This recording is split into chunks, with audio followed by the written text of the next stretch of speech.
Olá pessoal, neste vídeo eu vou mostrar a prática com redes neurais de duas formas. Para começar, quero mostrar aqui neste site chamado Machine Learning for Kids, que é o mesmo que a gente usa no fascículo de inteligência artificial com Scratch 2. Eu estou aqui com um projeto criado, é um projeto que recebe texto como entrada e ele vai classificar o texto. Ele vai retornar duas possíveis saídas, duas possíveis classes, sagrado ou secular. Sagrado no sentido de religioso, e secular é um termo que pode ser usado para se referir ao que não é religioso. Esse é um projeto que pode ser estendido no futuro para reconhecer diferentes tipos de textos, diferentes gêneros textuais, como narrativas, matérias de jornal, poesia, etc. Eu vou clicar aqui no projeto para a gente entender melhor esse projeto. Bem, aqui eu vou clicar na opção treinar, apesar do nome, essa opção não treina ainda o modelo. Nessa opção nós vemos os exemplos de treinamento que foram coletados. E veja que os exemplos são textos. Cada texto é uma entrada e a classe é a saída que deve ser dada para esse texto ou para textos similares a esse conjunto. Eu dei focos específicos aqui. Idealmente, um modelo de texto deveria ser treinado com muitos exemplos, com milhares ou até com milhões de textos. Mas eu usei para a classe sagrado especificamente versos da Bíblia, alguns deles resumidos. São textos que os cristãos reconhecem como sagrado. Então eu dei esse foco específico. Para a classe secular eu também adotei um foco mais específico, porque texto não religioso, bem, é um mundo. Então eu peguei manchetes e títulos de matérias ligadas à economia e finanças. Também criei alguns títulos fictícios nessa linha aí de economia e finanças. Então você vê aqui alguns exemplos. Então, resumindo, os sagrados são textos religiosos, o foco foi no gênero de textos bíblicos. O secular, o foco foi matérias de economia. Agora vamos voltar. E agora eu vou realmente treinar um modelo com esses exemplos. E esse site, para esse tipo de projeto, ele vai treinar uma rede neural, certo? Eu clico aqui em aprendizado e teste. Depois clico em treinar um novo modelo de aprendizado de máquina. Às vezes aparece como aprendizagem de máquina, às vezes como aprendizado de máquina no português, certo? Então leva algum tempinho treinando, mas eu vou aproveitar para explicar um pouco a ideia aqui. Depois de treinado, eu vou poder escrever algum texto, passar como entrada, e ele vai me indicar se esse texto tem a ver com os textos religiosos ou com os textos seculares que eu passei. E aí ele vai dar a saída. Você pode entender assim, que ele vai identificar qual é o tema daquele texto. É um tema religioso ou é um tema secular? Pronto, o modelo está treinado, vamos fazer alguns testes. O ideal é testar com frases diferentes das que eu usei no treinamento. Eu tenho aqui algumas frases prontas que eu vou colar aqui para a gente ver a classificação. Eu vou passar aqui essa frase, não é uma frase da Bíblia, mas que tem uma temática religiosa. Eu quero ver se ele consegue identificar isso. Clico em testar, certo? Isso vai ser a entrada para o modelo. E aqui vai sair, vou pedir a saída. E a saída do modelo foi secular. Ele não identificou como sendo de temática religiosa. É normal que os modelos não sejam perfeitos e deem respostas inesperadas, erradas. Nesse caso, como eu dei poucos exemplos, é de se esperar. Agora, se eu colocar dicas de administração, testar secular, perfeito. Agora eu vou colar um texto aqui. Preciso ganhar mais. Testando, ele identificou como secular. Agora outra frase. Estou passando por conflitos interiores. Ele identificou como sagrado, apesar de não ser exatamente um verso da Bíblia, mas tem uma temática que a Bíblia trata. Então considero que é uma classificação correta. Agora eu vou fazer um teste com uma parte de um verso que eu usei no treinamento. E olha, ele deu 90% de confiança como sagrado.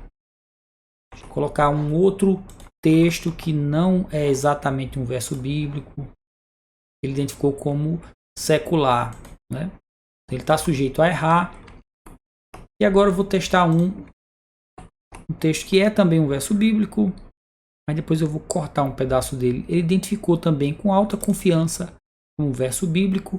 Talvez essa palavra aqui, Senhor, ajude a identificar, Agora, se eu cortar aqui um pedaço desse texto e colocar só o meu tesouro particular, ele identifica como sagrado também, fiquei até surpreso. Mas se eu colocar só tesouro particular, aí ele identifica como secular, certo? Então, tá aí alguns testes com o modelo. Para a quantidade de exemplos de treinamento, que foi uma quantidade pequena, estou até satisfeito com o resultado desse modelo. Agora tem um detalhe que talvez você estranhe. No material, vimos que redes neurais recebem números como entradas. Então, como é que essa rede pode receber texto? Bem, aqui esse site que serve para propósitos didáticos, serve para ensinar, ele explica esse modelo e ele explica como faz esse tratamento. Veja que ele mostra justamente uma rede neural multicamadas, como a gente explicou no fascículo. A explicação aqui está em inglês, mas ele vai dizer que existem várias formas de converter um texto de entrada em números, para realmente os números serem usados na rede neural. E ele ilustra esse processo com um dos exemplos de treinamento que aparece aqui. E uma das ideias que o site apresenta é contar quantas vezes cada palavra aparece no texto de entrada. Isso para um conjunto grande de palavras, um conjunto que englobe todas as palavras que ele viu no treinamento. Então ele conta quantas vezes aparece cada palavra no texto de entrada para uma entrada específica. E isso transforma o texto em números. Essa não é a melhor ideia, mas dá para fazer coisas interessantes com ela. O importante é que a gente transformou de texto para número e agora pode passar esses números para a rede neural. Aqui ele mostra outra ideia de como converter de texto para número, mas deixa eu passar. Depois ele vai explicar o algoritmo de classificação da rede neural. Toda aquela explicação que eu dei no material de multiplicar as entradas pelos pesos, ele mostra aqui com alguma diferença mínima, tá? Em relação à explicação do material. Mas essa animação acho que dá uma boa ideia do processo, como ele vai calculando para cada nó um valor de saída do nó. A gente chama de nó ou neurônio, tá? E por fim ele gera o valor final nos neurônios da camada de saída. Veja que tem um neurônio para representar cada classe. E o neurônio de maior valor indica qual é a classe retornada pelo modelo. Um detalhe aqui, quando a gente tem só duas classes, às vezes dá para usar um neurônio só, certo? E a gente, se o neurônio der um valor alto, retorna uma classe, se der baixo, retorna outra. Mas aqui ele usou dois neurônios, um para cada classe. E pronto, usamos aqui redes neurais no site Machine Learning for Kids. Agora vamos ver como elas podem ser usadas em uma linguagem de programação mais poderosa. Bem, agora estou aqui num ambiente de desenvolvimento para a linguagem Python.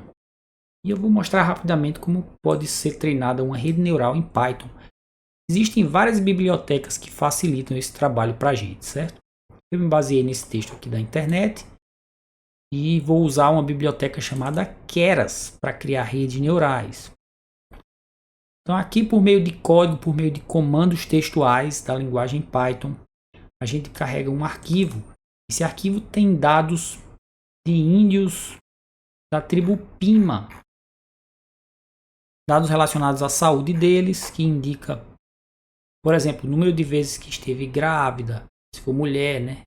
Glicose do sangue, pressão do sangue, índice de massa corporal, idade e alguns dados assim, para tentar prever se cada pessoa dessa, dentro de 5 anos, desenvolveu ou não diabetes.